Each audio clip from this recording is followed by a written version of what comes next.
Hello and welcome to High Caliber TV, your source for figure and model updates every Wednesday and Friday. So today on the workbench I'm going to be talking about the Marder 3 dial that I'm working on right now. So I've been putting together the full complement of figures that are going with this. There's going to be 11 or 12 with it, depending on how they fit on the base at the end, and I'm just sort of running through them right now. As you can see, most of them have had, or all of the ones I'm showing you now, have had the airbrush techniques done with the primary colors. So on most of them it'll be the jacket and the trousers will have been done with an airbrush. And I've run out of holders, things to like the cork caps or those plastic reversed things to hold figures on. So I've still got Alpine's Kurt Meyer and the Evolution MG34 team at Kharkov, or MG42, sorry, at Kharkov, that have not even been primed yet. So they're going to be done as sort of a second set. But it's sort of hard to tell now because of all the glossiness from the future floor wax that I used to thin the airbrush stuff, but there are highlights and shadows on all of the uniforms. I guess sort of the most obvious one, this guy came out well. Not sure, I've seen a lot of people saying stuff about other things like this, like being over airbrushed, and I can see what they're talking about. I think he's going to come out well though in the end, once I apply some hand painted highlights and then go on from there, you know, with all the final weathering and then sealing it all with clear flat. It'll sort of tone everything down and bring it all together. Alan and I have been talking a lot about this recently with especially on his aircraft. We've been talking about how you sort of need to, if you're going to do these quote-unquote subtle things with the airbrush, it's a good idea to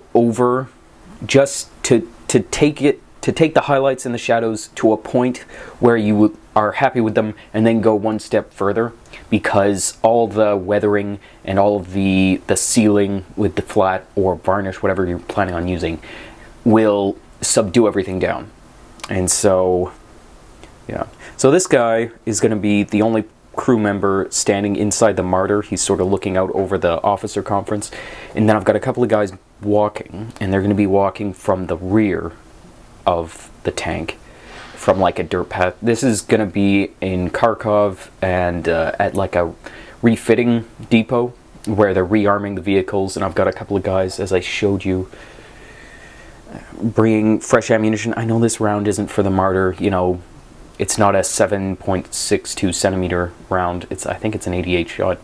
He's going to be far enough away from the Marder, you're not going to be able to tell. And I wasn't going to go through the hassle of replacing the shell in this guy's hand. But I absolutely love these Alpine figures. The Evolution guys are coming along really well as well. The majority of the figures in this are Evolution, just because there's so many. They did such a great group of Kharkov sort of era, that mid-war Eastern Front era stuff, that it was hard to not use them. This guy here is a Bravo 6 figure. Super happy with the way he's coming out too. And using the different manufacturers at the same time, you get the different eccentricities of the sculptor. Like, they all look a little bit different, and they all have a little bit of a different style. So having all those mixed together makes it a little bit more human looking, I find.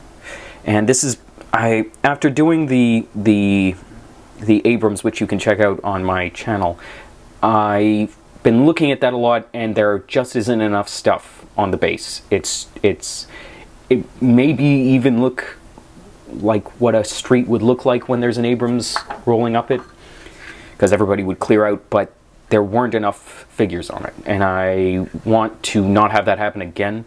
So I'm going to be having 6 to 7 man officers conference. The machine gun team are going to be standing by for their, you know, like they're about to move on, and then I've got the people rearming the Marder. So this is the Kurt Meyer figure I was telling you about. He's all together now. I think he's just a 2-piece figure, just the head piece and the rest of him.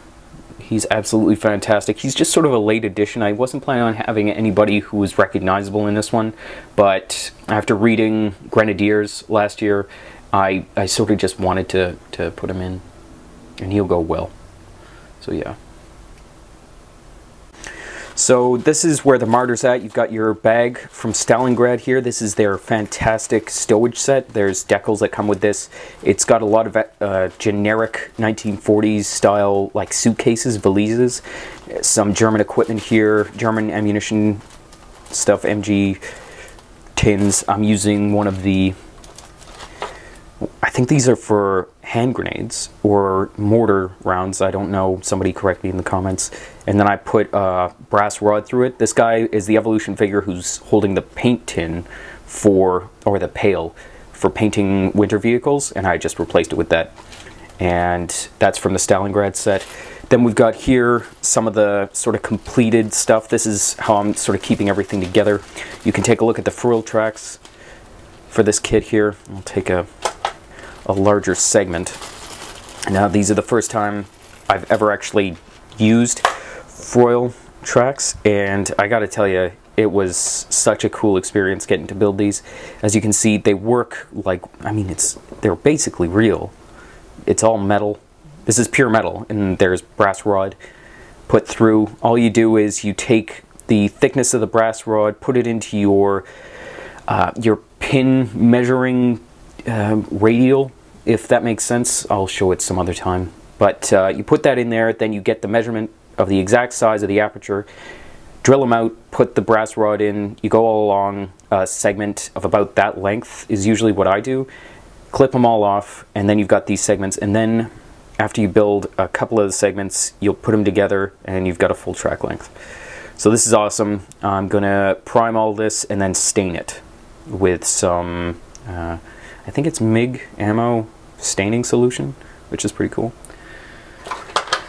And so here we've got the Marder itself. Now this kit is really, really cool. It's an older kit, but still goes together really well. And this is just some Vallejo primer that I've applied to the bottom here. I'm going to put some texture paint on this and then apply like some sort of holding thing. I just want to get something on the bottom there for when I'm spraying, so that, you know, I don't take it off at the end and there's this big gap. So as you can see, well, let me just remove this. So as you can see, there's a lot of plastic card down in there, and there's more on the underside. I went a little, well, not overboard. I just wasn't sure when you put all the parts together what you would and wouldn't be able to see. Now, if that white stuff wasn't there, you'd just be able to look into the void, and I did not want that to happen. And I also didn't want to have to spend the rest of my life constructing the interior, because yeah, this is sort of just like a piece for the figures to be complementing. This isn't you know, my life's work. So this is going along really well. There's not a whole lot of blasting cap, or like, you know, the rear segments for the ammunition to go into these magazines, so a lot of them are exposed. That's kind of cool though. That'll look good dry brushed. What I'm planning on doing is putting a whole lot of junk in here, ammunition tins, blah blah blah blah blah. A lot of tarp is going to go over here in sort of a random look, just to cover it up a little bit, you know. This is where the gun is at. I've got a metal barrel for this thing, so I've had to sort of score away a lot of stuff. These old Tamiya kits, they do have some interesting things, like the elevator sort of cog, whatever you want to call it here. It actually has a reciprocating component on the base, and that allows the gun to actually elevate properly. But mine will just be locked in the travel position with the travel lock here. I jumped the gun a little bit, didn't read forward ahead enough in the instructions, and so this is the rear travel lock, which is off, unfortunately. But, you know, whatever. So yeah, this is the Marder. It's coming along really well. It didn't take a whole lot of work to get here. And with a lot of these Tamiya kits, though, there's, as you can see here, where I've used some crazy glue to fill in some of the gaps. Like here, there was a giant step here and here, and there's components missing here and here, and thankfully there wasn't one on the inside here, which is pretty typical of Tamiya. But yeah, other than that, it's coming along really well. This thing's tiny. I mean, look at, relative to my hands, I don't have big hands. Yeah, really excited. It's coming along really well. I haven't been filming too much just because I've been building so rapidly that I didn't want to slow it down with filming, but I'm going to try and get these videos out more regularly for this new year. So yeah, thanks very much for watching. Next video is probably going to be a little bit more about the figures, the Marder, and then I'll show the base, which I've got something new for the base, and I'm really excited to show you guys what it is. So yeah, thanks very much for watching. Check us out at highcaliberminiatures.com for these resin figures and many, many more like them. I will see you guys next time.